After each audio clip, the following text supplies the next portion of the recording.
और इंग्लिश, ये दोनों से ही समझ में आ जाएगा। एक माने एक चर, चर के बारे में हम पढ़ेंगे अभी वाले। रैखिक समीकरण, समीकरण के बारे में आपको पता है?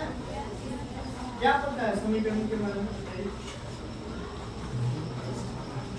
एक होता है समीकरण,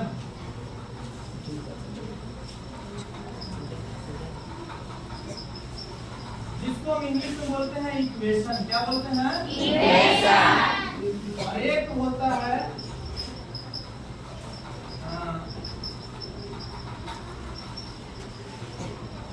बहुपद।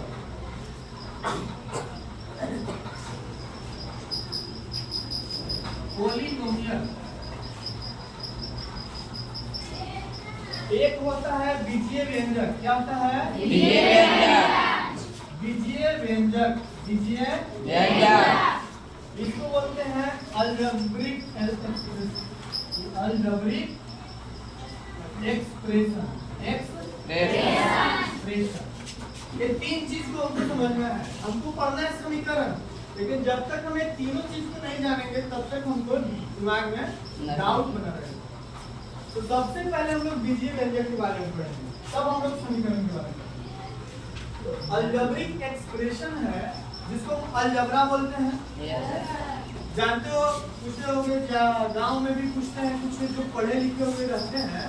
पहले एक लोग जिन्हें अलजबरा आता है पूछते हैं ना, अलजबरा आता है, ट्रिगोनोमेट्री आता है, ऐसा पूछते हैं। हाँ, तुमको बोलना है कि हमको आता है आज के बाद। अलजेब्रिक एक्सप्रेशन जो होता है ये वेरिएबल और नॉन वेरिएबल, चर और अचर का समायोजन है। क्या है? समायोजन। समायोजन को इंग्लिश में बोलते हैं कॉम्बिनेशन। क्या बोलते हैं? कॉम्बिनेशन। तो चर और अचर को क्या बोलते हैं? चर और अचर, ये दो पद आए, इसके बारे में हम चर्चा करेंगे। पहले इसको हम कंप्लीट करते हैं। तो चर और अचर का कॉम्बिनेशन ही क्या कहलाता है? बीजीय व्यंजक। बीजीय व्यंजक कहलाता है। क्या कहलाता है?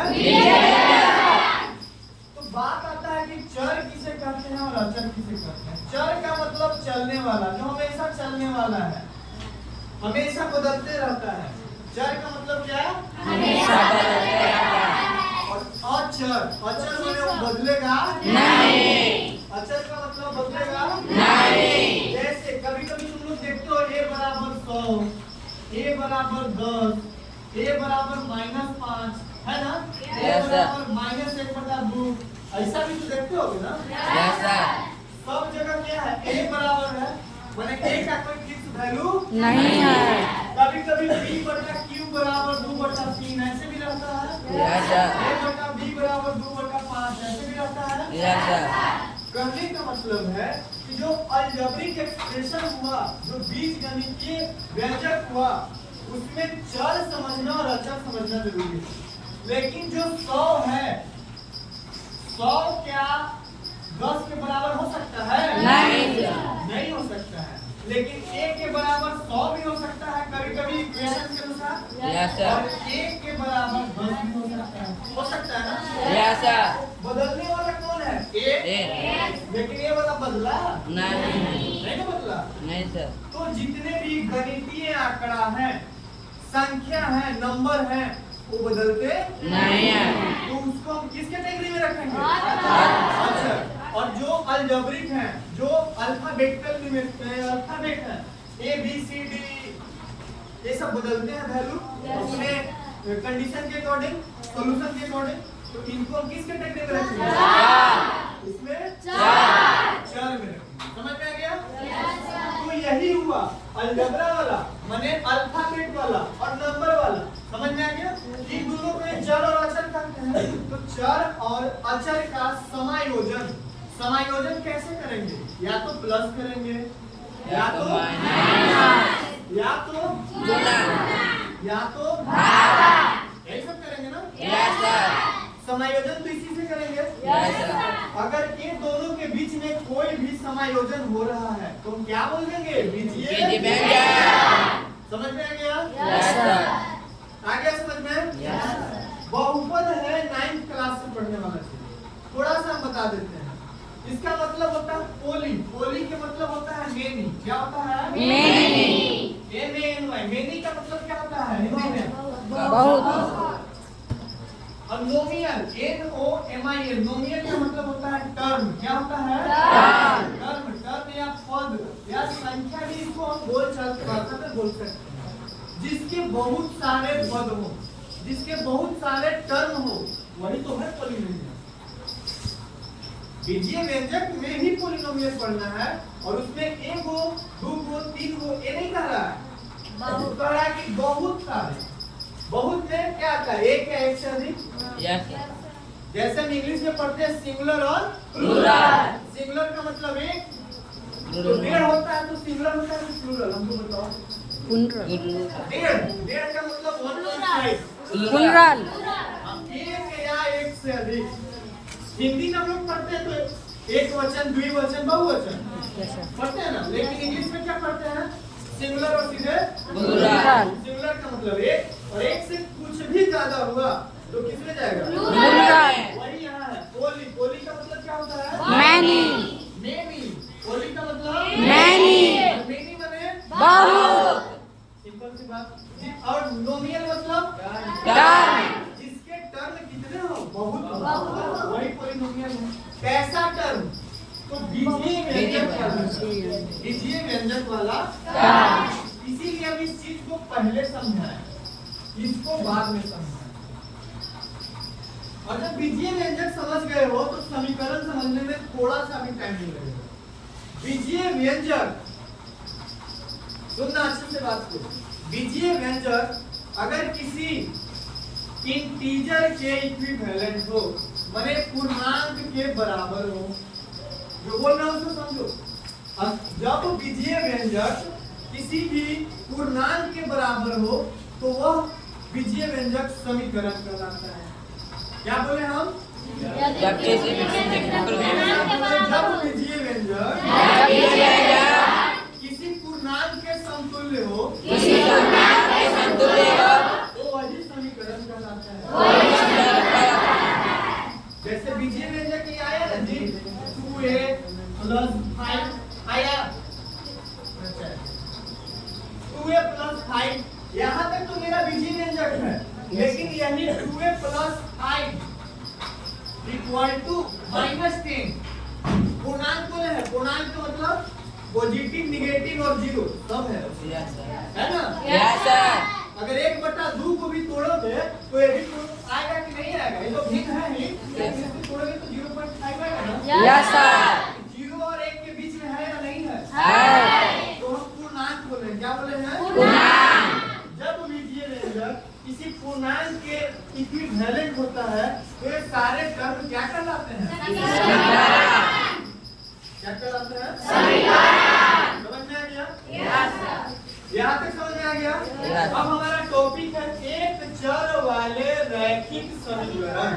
तो हमारा समीकरण के टाइप पढ़ना है, तभी ना हम रैखिक के बारे में जानेंगे। Yes sir. तो आज हम समीकरण के प्रकार, समीकरण के प्रकार बहुत छोटा सा डिफिनेशन देंगे और तुम लोग को समझ में आ जाएगा। पहला हो गया रैखिक समीकरण। जो आपकी किताब में पढ़ना है वही चीज हम बताएंगे। एक्स्ट्रा चीज के बारे में हम लोग को थोड़ा बताएंगे, ज्यादा नहीं जानना है। आप अगर 7वां क्लास का बुक खत्म कर लेते हैं तो ये नहीं कि 8वां में चले जाइए, नहीं, 7वां क्लास का ही दूसरा पब्लिकेशन का बुक बनेगा, उससे आपका कॉन्सेप्ट और बिल्डअप होगा। समझ रहे हैं? 8वां क्लास में पढ़ रहे हैं, 8वां क्लास का किताब खत्म कर लिए, एक किताब खत्म किए तो दूसरे पब्लिकेशन का किताब होगा, नहीं कि नाम से बनाने लगे। ऐसा कभी नहीं करना चाहिए। लगता है कि हम तो तेज हैं, 8वां के खत्म करके 9वां बना, नहीं, कभी नहीं करना चाहिए। अगर आप बना लिए हैं उसी बुक को एक बार और बनाएंगे, फिर से रिवीजन कीजिए, तो आपको ज्यादा काम होगा नवा बुक बनाने में। तो समीकरण के प्रकार में हम लोग पढ़ेंगे। तो एक आ गया रैखिक समीकरण। क्या है? रैखिक समीकरण। रैखिक समीकरण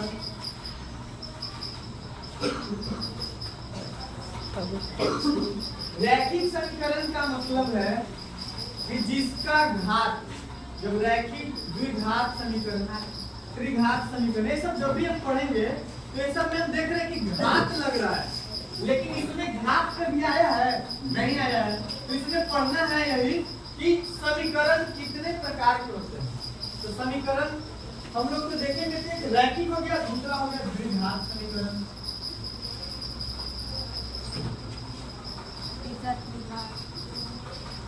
और यही नहीं, समीकरण भी हो सकता है और इसको हम बहुपद भी बोल सकते हैं, द्विघात बहुपद। समीकरण के ऑब्लिक में हम लेकर के बता रहे हैं बहुपद, द्विघात बहुपद। जब त्रिघात चलेंगे तो वहां भी त्रिघात, समीकरण और बहुपद दोनों, समीकरण और बहुपद दोनों। बहुपद और समीकरण का अंतर हम बता ही दिए हैं, लेकिन जैसे ही देखिए कि घात घात घात माने क्या, घात का मतलब क्या होता है, घात का मतलब पावर। जो बच्चा घात से नहीं समझता वो पावर से समझ जाता हो, समझ जाता हो ना। Yes sir. जब पढ़ लिख करके ऑफिसर बनोगे तो पावर ही मिलता है। क्या मिलता है? पावर। क्या मिलता है? पावर। वैसे ही समीकरण के भी पावर होता है, ये भी अपने पावर में रहता है। लेकिन पावर कहाँ तक, जहाँ तक पढ़ोगे वहीं तक पावर मिलेगा। Yes sir.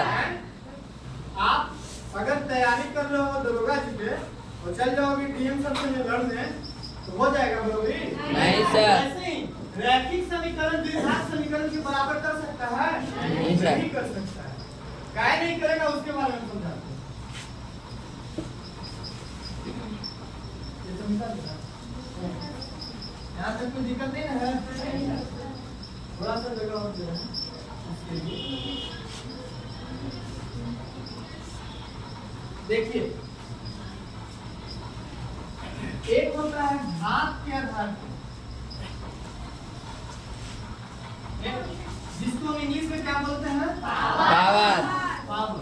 और जब दूसरा बहुपद में जाएंगे तो हमारा टर्म के आधार पर भी बहुपद बनता है। टर्म माने बहुपद। तो हमको तो बहुपद पढ़ना नहीं है, तो अगले क्लास में हम दोनों चीज इसलिए समझा रहे हैं क्योंकि दोनों में कंफ्यूजन बच्चा का हो सकता है और दोनों को समझने में थोड़ा सा अंतर है। नहीं, जो बहुपद समझ गया वही ना समीकरण समझा है। यस। वही चीज है। तो पावर जैसे ही हमारा एक बना, क्या बना? एक। तो मेरा रैखिक समीकरण बन जाएगा। जैसे ही पावर मेरा 2 बनेगा तो द्विघात समीकरण। तो यहाँ देखो ना, 2 मने 2। द्वि माने क्या होता है? 2। त्रि माने क्या होता है? 1। और रैखिक के माने 1। समझ में आ गया? Yes sir. समझ में आ गया? यस। यही है चैप्टर। एक चर वाले, चर माने क्या? एक। चर मतलब क्या? जो एक ऐसा क्वांटिटी बदलता रहता है, हमेशा कंडीशन के अनुसार बदलता रहे, वही ना चर। Yes sir. उसी को इंग्लिश में हम क्या बोलते हैं? वेरिएबल। क्या बोलते हैं? वेरिएबल। जैसे 2a हम लिख दिए, क्या लिख दिए? 2a। और एक हम लिख दिए 2a स्क्वायर और एक लिख दिए 2a क्यूब। तीनों समझ जाओ। 2a इसकी पावर पूछेंगे तो क्या है? 1 है ना छुपा हुआ? Yes sir. यही तो हो गया रैखिक। इसका पावर 2 हुआ तो ये क्या हो गया? द्विघात। और इसका द्विघात। समझ में आ गया? Yes sir. माने घात जब एक रहे तो क्या हो जाएगा? रैखिक समीकरण। घात 2 रहे तो क्या कहलाएगा? द्विघात समीकरण। जब घात 3 रहे द्विघात समीकरण। समझ में आ गया? जब एक टर्म, अब चर समझो, एक हो गया 2a प्लस b, b के आगे कुछ छुपा हुआ है? Yes sir. फिर आप दे रहे एग्जांपल -4a प्लस 5c। इसमें अब हमको बताओ कि कितने चर हैं दोनों में? एक यहाँ भी है, एक यहाँ भी है, 2। तो कै चर वाला हो जाएगा? 2। एक यहाँ भी चर है, एक भी चर है, ये 2। कितना चर वाला हो 2 जाएगा? चर। लेकिन यहाँ कै गो चर है? 1। चर चर कै गो? एक। यहाँ कै चर है? 1। अरे घात 2 है लेकिन चर तो मेरा एक ही है। Yes sir. जब यहीं पे हम बताएंगे 2a स्क्वायर प्लस b तब एगो ये चर, लेकिन यहाँ तक में तो चर मेरा एक ही है ना। Yes sir. यहाँ कितने चर हैं? एक। हाँ, तो बात को समझना है। जब हम चर कहें तो चर का मतलब दिमाग में बैठा लो। जब हम घात बोले तो घात को दिमाग में बैठा लो। समझ रहे हो ना? नहीं तो थोड़ा सा मैं दिक्कत हो सकता है। तो हम लोग एक चर वाले रैखिक समीकरण पढ़ेंगे, दो चर वाले नहीं। समझ में आ गया? तो इसको हम लिख सकते हैं एक चर वाले का एग्जांपल, जो 2a + 5 = 10। कितने चर वाले हैं? कितने चर वाले हैं? समझ में आ गया? Yes sir. 2/5b - c = 8। ये कितने चर दो वाले हैं? चर। इसके बारे में पढ़ना है? नहीं सर। आपको सिर्फ और सिर्फ संख्या के बारे में पढ़ना है, इसी के बारे में पढ़ना है। किसके बारे में पढ़ना? कोई दिक्कत नहीं ना? नहीं सर। बताते हैं। और जितने चीजें बता रहे हैं बाबू और मैया दोनों से, सब लोग को जाकर के आराम से घर पे सोचना है कि आज सर क्या क्या पढ़ाए। हम पढ़ने इस चीज को रखते हैं। जब भी हम आते हैं तो सबसे पहले ये बताते हैं कि टीचर के द्वारा पढ़ाए गए बात को आप घर पे जाकर के एनालिसिस कीजिए, याद कीजिए और उसको अपने आप कॉपी पे लिखिए। वो आपको रटने का जरूरत नहीं है। एक दिन दिक्कत होगा, 4 दिन दिक्कत होगा, 7 दिन दिक्कत होगा। कोई भी आदत बनने में 21 दिन लगता है।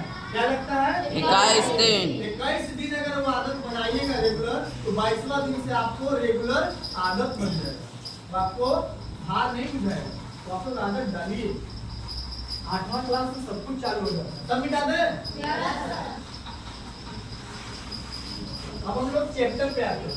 ये सब हो गया चैप्टर का इंट्रोडक्शन। क्या हुआ? सर का इंट्रोडक्शन।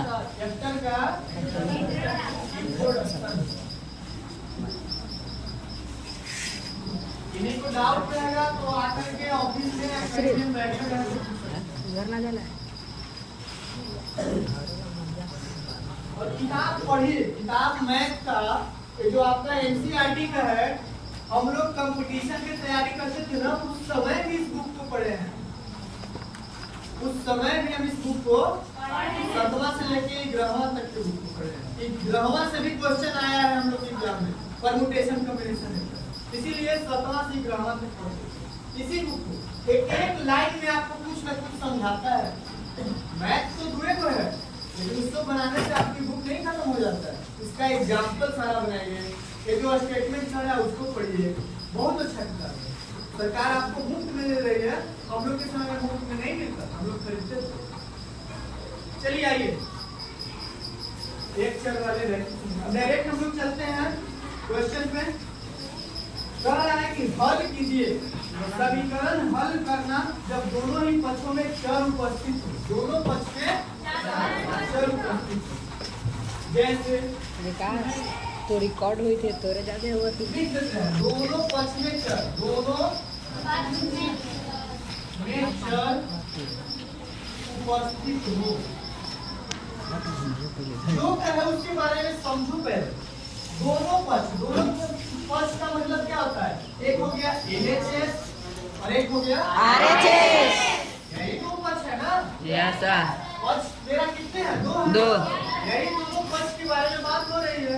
नहीं तो जब बात हो रही है दोनों पक्ष में, और क्या रहे दोनों पक्ष में? चर रहे। चर मतलब अल्फाबेट। क्या? अल्फाबेट। ABCD वाला। हाँ, आपको जिस भाषा में समझ में आता है उस भाषा में याद रखिए। ऐसा नहीं है कि हम इंग्लिश बोल रहे थे इंग्लिश में, हम हिंदी भी तो लिखते हैं। Yes sir. Algebraic expression. तो वो जो LHS RHS में दोनों पक्ष में चर मतलब ABCD वाला शामिल है। जैसे 2a + 5 हुआ ना, और दूसरा पक्ष में भी ऐसा ही है। 5 + x ये है ना, सेम रहेगा। 5 + 1। अब इसको क्या करना है? हल करना है। क्या करना है? हल करना है। तो ऐसे भी आप लोग बैठे हुए हैं, तो आप लोग लड़की के साथ बैठे हुए हैं, लड़का के साथ बैठे हुए हैं। यही है ना? Yes, sir. बांटने का तरीका है एक चर इधर वाले हो गए, एक दूसरे पक्ष इधर वाले हो गए, तो दोनों अलग अलग बैठे हुए हैं, दोनों के बीच में कुछ डिस्टेंस है। वैसे ही RHS और LHS के बीच में क्या है? है ना? लेकिन लड़की अगर उधर जाएगी तो उसको हम इधर लाएंगे ना? Yes, sir. लड़का अगर इधर आ जाएगा तो इधर से उसको उधर भेजेंगे ना? Yes, sir. या तो इधर बैठेगा तो पूरा लड़का इधर बैठेगा, नहीं तो वही वाला बात यहाँ भी है। तो देखो ये वाला क्या है 2A, ये वाला क्या है A. दोनों है ना एक दिशा, Yes, sir. और ये वाला क्या है 5 और ये वाला क्या है 5 में कुछ और नंबर 15 ले लो, और ये दोनों अलग अलग नंबर हुआ ना। Yes, sir. तो ये दोनों को एक साथ और ये दोनों को एक साथ कर देंगे। तो जब LHS से RHS में जाएगा और RHS से LHS में जाएगा तो उसका साइन का बदलाव होता है। साइन होने चिन्ह का इसके आगे कुछ नहीं है तो क्या छुपा हुआ है? इसके आगे कुछ नहीं है और इसके आगे तो है ही, तो आगे है तो 2A लिख दो और इधर प्लस है तो बराबर की तरफ बोले, जब बराबर के इधर प्लस वाला रहे इधर से इधर जाएगा तो माइनस में, माइनस वाला इधर से इधर जाएगा तो प्लस में, समझ में आई है? वैसे गुना अगर इधर में रहे तो गुना वाला इधर जाएगा तो भाग में, और भाग वाला जाएगा तो गुना में, या तो इधर जाए चाहे इधर मैंने कहा तो LHS से RHS में जाए, RHS से LHS में जाए। समझ में आ रहा है? Yes, sir. तो यहाँ पे क्या है प्लस में है कि माइनस में है? प्लस में, तो इसको हम इधर लाएंगे RHS से LHS में लाएंगे तो क्या लिखेंगे? माइनस, माइनस में लिखेंगे। क्या में लिखेंगे? माइनस में, लिखेंगे ना? इसको एक साइड कर दिया तो ये तो नाराज हो जाएगा ना? Yes, sir. इसको खुश करने के लिए इसको अपने तरफ देखना पड़ेगा। इधर पहले से क्या था 15, 15 और यहाँ क्या में है? प्लस में, इधर क्या में जाएगा? माइनस में, है ना? Yes, sir. तो अब जो है तो बता दो 2A minus A, 2 go A है ओकरा में से 1 गो A निकालना है तो क्या हो जाएगा? एक A बचेगा, इसको लिख दो 1 A बराबर 15 में से 5 क्या? 10, यही तो आपका आंसर आ गया। नहीं 5.5 समझ में आया? सब लोग बना लीजिएगा। Yes, sir. और देना है उदाहरण? नहीं, और समझना है किसी को? नहीं, सर। सब लोग बनाइएगा ना? Yes sir. चलिए आप लोग को हम देते हैं।